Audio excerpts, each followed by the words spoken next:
Expliquez-nous, Nicolas Poincaré. La COP26 se termine ce soir à Glasgow. Plusieurs pays ont signé ces toutes dernières heures des accords pour programmer la sortie des énergies fossiles. Oui, notamment ce qu'on nous présente comme un petit pas, mais comme quelque chose d'historique. 12 pays et régions, dont la France, ont annoncé hier rien moins que le début de la fin du pétrole et du gaz.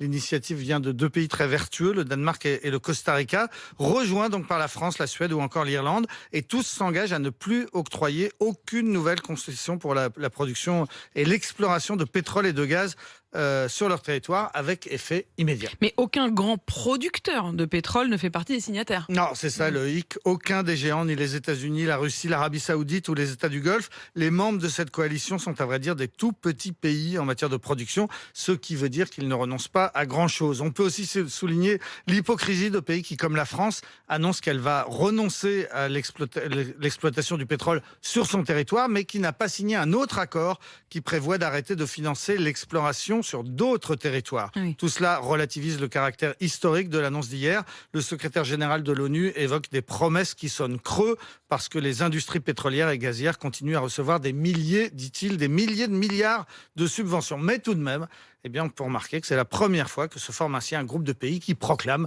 le début de la fin du pétrole et du gaz. C'est rarement très très bon signe quand on dit le début de la fin, c'est encore le tout début. Un autre accord qui est important sur le charbon a été signé à Glasgow. Oui, cette fois on est plus dans le concret, moins dans le symbolique. Une quarantaine de pays s'engagent à totalement abandonner le charbon dans leur production d'électricité d'ici 2030 pour les pays les plus riches, 2040 pour les autres. Parmi les signataires se trouvent de gros consommateurs et producteurs de charbon comme le Canada, l'Ukraine ou la Pologne. La Grande-Bretagne a déjà réussi à réduire de façon très spectaculaire la part du charbon dans sa consommation d'énergie. C'était 40% il y a 10 ans, ce n'est plus que 2% aujourd'hui et on prévoit que ce sera fini en 2024.